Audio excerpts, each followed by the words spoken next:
For millions of years, the ocean belonged to one creature, larger than any shark alive today, stronger than any predator that ever swam before or since. Its name means big tooth, but that hardly describes the scale of what it was. Megalodon was a hunter built for domination, a living weapon that turned the world's oceans into its hunting ground.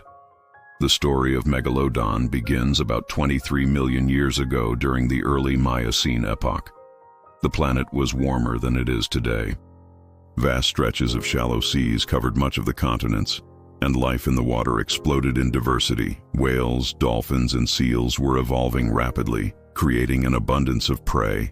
And out of this new ecosystem came a shark that would soon rise to the top of the food chain, based on the size of its fossilized teeth. Scientists estimate that Megalodon could grow up to 60 feet long, possibly more. That's nearly 3 times the length of the largest great white shark. Its jaw alone was over 11 feet wide, filled with 276 serrated teeth, each about the size of a human hand. Those teeth weren't just for biting. They were designed to shear through flesh and bone, cutting cleanly through thick layers of blubber and muscle. Estimates suggest that Megalodon's bite force was around 40,000 pounds per square inch. To put that in perspective, a great white's bite measures roughly 4,000 psi. Megalodon's bite could crush a car, snap a whale's spine, or shatter rib cages in a single strike. It didn't just rely on brute strength, though. Fossil evidence shows it was a precise and strategic predator. Whale bones from the period often have deep gouge marks near the chest and fins, suggesting that Megalodon targeted those areas to disable its prey before finishing the kill. It likely used ambush tactics, attacking from below where sunlight faded and visibility was low. When the first hit came, it was already too late. A single blow from Megalodon's massive body could stun or kill smaller prey instantly.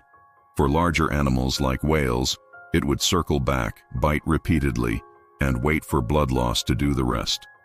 It didn't need to chase. The ocean's giants eventually floated to the surface, lifeless, and Megalodon would feed at its leisure.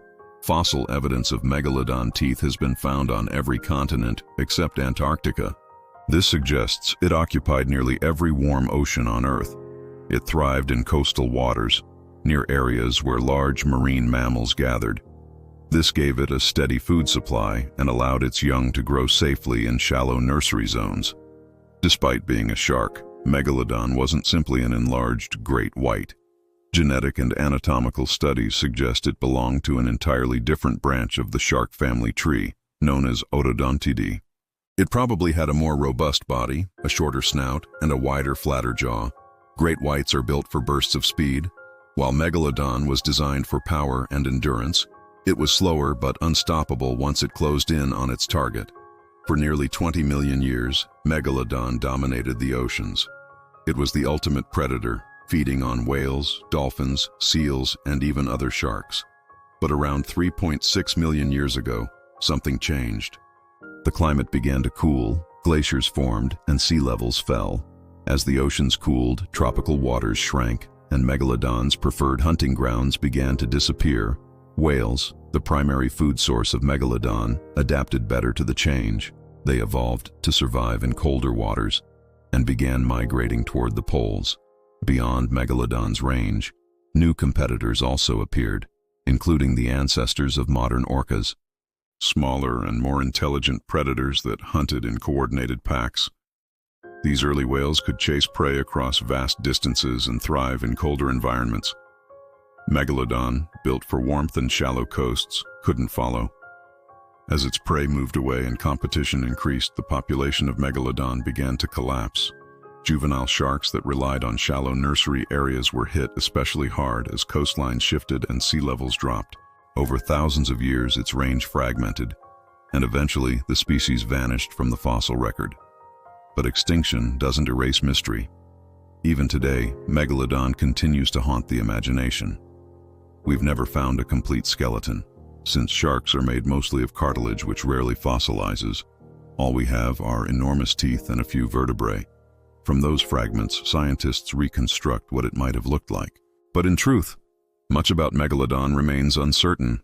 Its shape, color, behavior, and even its maximum size are still open to debate.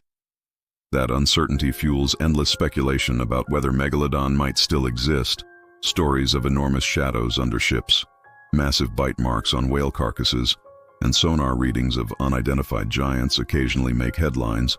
Some claim these are signs that a few survivors retreated to the deep ocean, far below the reach of sunlight. But science says otherwise. Large predators need vast amounts of food and space. The deep ocean doesn't provide that. The pressure, temperature, and scarcity of prey would make survival impossible for a creature of Megalodon's size. Any population large enough to sustain itself would leave evidence, fresh teeth, carcasses, or attacks on large marine animals. None of that has ever been found. Still, the legend persists because the ocean remains largely unexplored.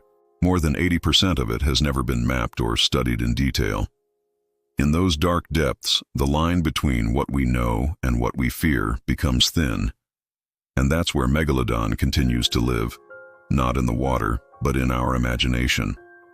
What made Megalodon terrifying wasn't just its size, but what it represented.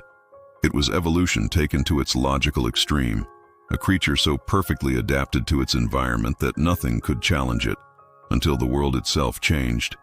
When the oceans cooled and the balance of life shifted, even the greatest predator on Earth couldn't survive. It's a reminder that no matter how powerful a species becomes, it remains at the mercy of its environment. The teeth Megalodon left behind tell that story in silence. Each one, heavy and serrated, is a fossilized fragment of power and extinction. Some are discovered by divers near coastlines, still sharp enough to draw blood millions of years later. Every discovery pulls us back into a time when the oceans were ruled by giants. A time when a shadow could pass beneath you, blotting out the light, and one bite decided the fate of everything around it. Today, only whales hold the title of the ocean's largest creatures. But before them, Megalodon was king. Its reign was long, its dominance absolute, and its fall inevitable. Yet the idea of it, a colossal shark that once patrolled the seas, remains one of the most haunting chapters in Earth's history. The ocean is vast and ancient, filled with creatures that defy imagination. But among all those that have ever lived, few command the same mix of awe and fear as Megalodon. It may be gone, but its presence lingers in every wave, in every deep trench, in every unexplored stretch of blue. Because when you look at the ocean's endless horizon, it's hard not to wonder what still lies beneath it.